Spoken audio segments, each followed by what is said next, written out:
Okay, so Prophet Muhammad, sallallahu alaihi wasallam, he accepted. He accepted Sauda's proposal, saying, "Hey, don't divorce me. I'll give my night to Aisha, okay, and just keep me as your wife. Okay, just keep me as your wife." We will go into the proof and what they're called, the hadith, and the verses that resulted for 128. Surah 4, verse 128. And we will analyze the tafsir ibn Kathir that they quote to show how they twist things to make it seem more worse than it is. Number one, what we have to think about. So basically the accusation is that the way he mistreated her and the way that he accepted her giving her night to Aisha, the more beautiful young wife, that now she's old, Sauda. She's old. And we're going to tackle this issue about, because it makes Prophet Muhammad look so bad, right? Oh my God, now she became old and he doesn't want her. That's how they're trying to ridicule him on that, right?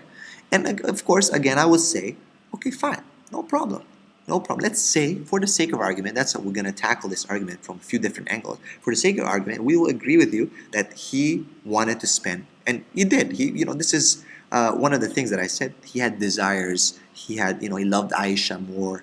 And, let's say that it's just like that for the sake of argument right now. And we're going to clarify a bit later what this whole issue of her being old and Prophet Muhammad wanting to divorce her. And, so let's say that, yes, okay, he mistreated her, okay? He, wanted to spend more time with Aisha. He wanted to divorce her. So it's, for the sake of argument, we're going to say that. We wanted to divorce her. And he basically so basically what we're gonna do right now, for the sake of argument, or later on we're gonna go into actually the tafsir and the narrations and just analyze to see if they gave the full proof, especially with verse 4:128 and its revelation and what it means and what are the implications there and whether it's basically degrading for the wife and so on and so forth. But basically, I'm gonna refute the main argument, and their main argument is Prophet Muhammad is not a prophet because, he mistreated his wife, because he dealt with such and such in such a way. How can he be وَمَا أَرْسَلْنَاكَ إِلَّا رَحْمَةً لِلْعَالَمِينَ? We gotta even go into that, whether this whole issue. But basically saying, how can this be a mercy to creatures, and even women as creatures, as the other guy says there? How can this be a mercy, a prophet, when he treats his wife like that, and he treats his wives like that? He married so many women. Basically, these are the arguments. If you look throughout all their videos, you can summarize the way their arguments are to an appeal to ridicule and say, and say basically, this guy cannot be a prophet. Look at the way, look how Jesus acted. He's a God. Look, this is a perfect example. And then Prophet Muhammad, oh my God, how can look what he did to Sauda. This is not a prophet. It's not the mercy to mankind. Right? So let's take that argument, basically saying that, and that Prophet Muhammad cannot be a prophet because he's such an evil man. Look how he treated his wife. Did he treat them equally? He's a hypocrite. Basically, he cannot even do what his book commands him to. Right? So basically, this is ridiculous. So let's go and put part to part this argument. And it's interesting because I will refute another very interesting video about Joseph Smith, and David is also making some nice statements there, and basically they're talking about Joseph Smith and why Muslims are rejecting Joseph Smith. He basically has a lot of the same issues that Prophet Muhammad had, and why are you accepting Muhammad and not accepting Joseph Smith, for example? And we're gonna discuss that video too, which is quite interesting. But let me just give you heads up, just proof, okay? And we're gonna bring here what? Of course, we're gonna bring the Bible, right? And people say, "Oh, you're quoting our Bible? Why are you quoting our Bible? And this is not allowed to." Who said that? I'm showing you that you are a double standard hypocrite. Simple. Okay, so let's go and look at two prophets, two kings of God, prophets. Not just any people, because people have tried to brush them aside and say, "Oh, King Solomon, King David, oh well, they're not, good people." I mean, first of all, let's deal with King Solomon, and both of them, I'm gonna give you a big hit, but both of them did something very, very bad. And let's go first to King Solomon. Okay, King Solomon. And this is a Christian site. And basically the question is, why did Solomon have so many wives? And in 1 Kings 11, 1-3 talks about, they had hundreds of wives, hundreds of concubines, slave women, many from lands which God had previously instructed the Israelites to avoid intermarrying. Okay, so basically saying he disobeyed God and he married pagan women, and he married, basically the policy, it says here, the history reveals that Solomon was very aggressive in his foreign policy. In sealing treaties in ancient days, it was customary for a lesser king to give his daughter in marriage to the greater king. So basically Solomon kept getting all these daughters, for his wives.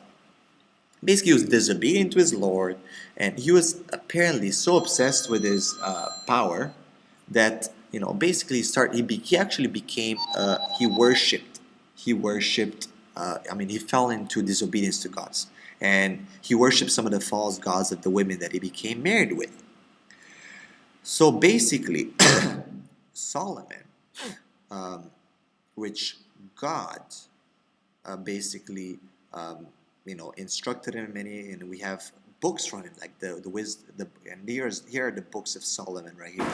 We got Proverbs, I cannot pronounce this, Ecclesiastes, and Songs of Solomon. This is Prophet Solomon, right? These are attributed to him. These are read by the Christians as books. Now, if I'm wrong here, because I did look at some of the issues of, there's some debate over, the authorship. If I'm wrong, anyone can come. I'm not saying this is written in stone, but these are claimed to be books by Solomon, right? Solomon is mentioned. Solomon's Songs of Solomon, like Songs of Solomon. So I'm sure that should be attributed. But again, it's open for discussion.